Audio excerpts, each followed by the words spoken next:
Penguin Random House Audio presents Good Trouble, stories by Joseph O'Neill. Read for you by Danny Campbell, Robbie Damond, Arthur Morey, Mark Deakins, Mike Chamberlain, Allison Ryan, John H. Mayer, Cassandra Campbell, Mark Bramhall, and Kimberly Farr. Pardon Edward Snowden. The poet Mark McCain received an email, which had been sent to numerous American poets, inviting him to sign a petition, requesting President Barack H. Obama to pardon Edward Snowden. The request took the form of a poem written by Merrill Jensen, a writer whom Mark knew to be 28 years old, a full 9 years his junior. The poem petition rhymed Snowden with pardon, and pardon with rose garden, and rose garden with nation, and nation with Eden. It rhymed, or, as Mark preferred to put it, it echoed Putin and boot-in, and Clinton and no disputin'. Russia echoed USA, and USA Thoreau, and Thoreau hero. Mark forwarded the email to the poet E.W. West. He wrote, "Am I crazy to find this enraging?" Within seconds, Liz wrote back, "No." They arranged to have coffee that afternoon. In preparation for the meeting, Mark tried to organize his thoughts. His first point, of course, was that the very idea of poem as petition was misconceived. A poem was, first and last, a ding an sich.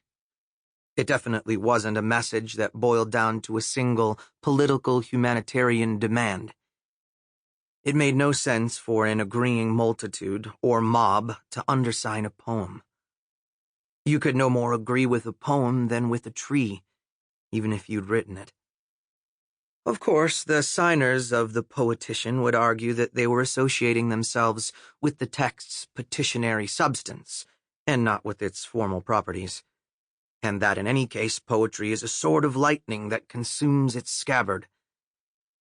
But accepting all that, Mark mentally counterclaimed, why not just have a petition in the form of a petition? Why drag the poem into the muck?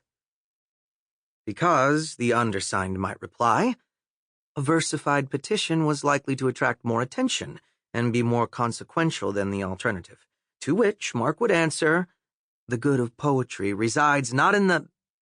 He began to feel a familiar dialectical dizziness.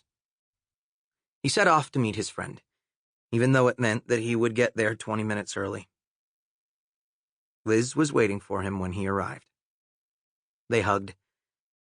The moment they took their seats, Liz said, "Well, are you going to sign it?" Mark said, "I don't know. Are you?"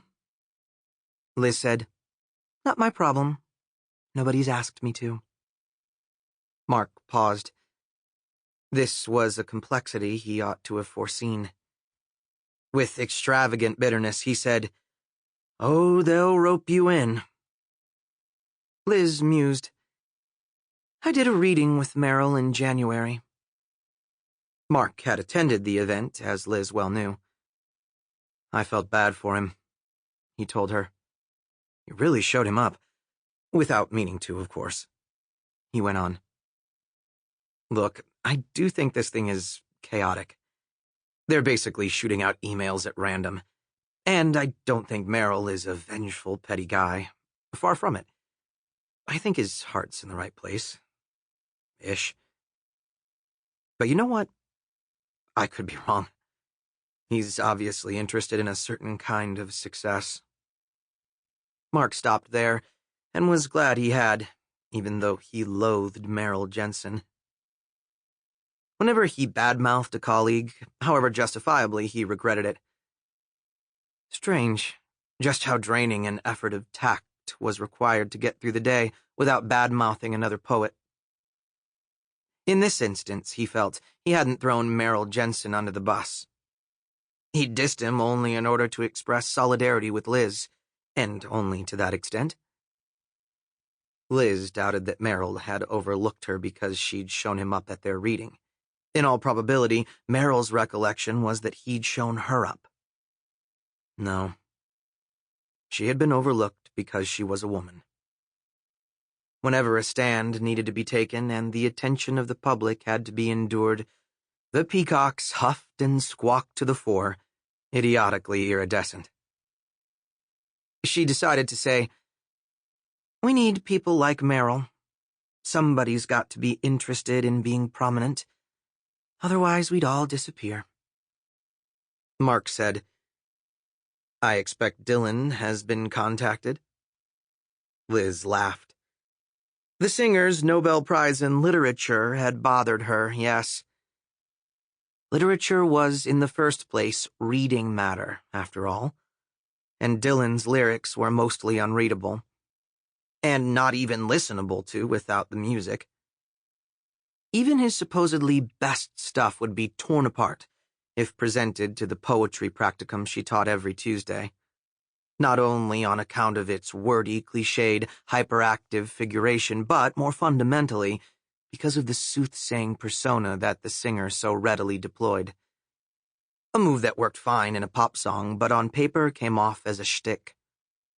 All that said, Liz had not taken the news as a personal hit. Mark, though, in common with many men of the pen she knew, had been knocked flat. For 2 days he could not bring himself to leave his apartment, or even to post on Facebook. Only after this period of grieving had he managed to discuss the matter with Liz, at the very table where they now sat. At that meeting, Mark revealed that the night before he'd found himself thinking back to the 17-year-old who, wandering the public library of Forsyth, Missouri, inexplicably leafed through a tattered Norton anthology, and for the first time came truly face to face with a poem's mysterious verb visage. He still remembered the one that did it for him. Retka's The Waking, funnily enough. So take the lively air and, lovely, learn by going where to go, he recited to Liz. And that was the moment he'd set off on a delightful, clueless journey in language. And for years he never once felt lonely or even singular, because at all times he felt this breeze, he said to Liz, on which the poems he would read and write might be accepted and held firmly aloft. And the air of the culture seemed filled with such breezes and such poems. "Yes," Liz said, "I know exactly what you mean." "Frank O'Hara did it for me," she said. "Which one?" Mark asked. Liz said, "Animals." To which Mark replied, "We didn't need speedometers. We could manage cocktails out of ice and water." And Liz wanted to hug her friend. Anyhow, Mark continued, "The damn thing is, it's so hard to keep believing. And there's so much you need to believe in." Does that make sense to you? It does, Liz said. Mark said, you become aware that what you're doing is almost nothing, that it's just a few atoms away from nothing. And now, with this scandal, I feel that what we do is in fact nothing. I feel like it's officially nothing. Liz saw that Mark had other things he'd planned to say, but was too emotional to speak. "Liz, they're calling him a poet," he finally got out. "You know, they're not calling him a novelist. They're not calling him a songwriter. They're saying he's a poet, Liz." "I know, sweetie," Liz had said. "Seems like he's finally accepted the honor," she now stated. Mark said, "Of course he accepted it. A guy with that much vanity, he was always going to accept it." He didn't tell Liz that, during the couple of weeks that Dylan had not responded to the news of his award, Mark had hoped that the singer would tell the Swedish buffoons where to stick it.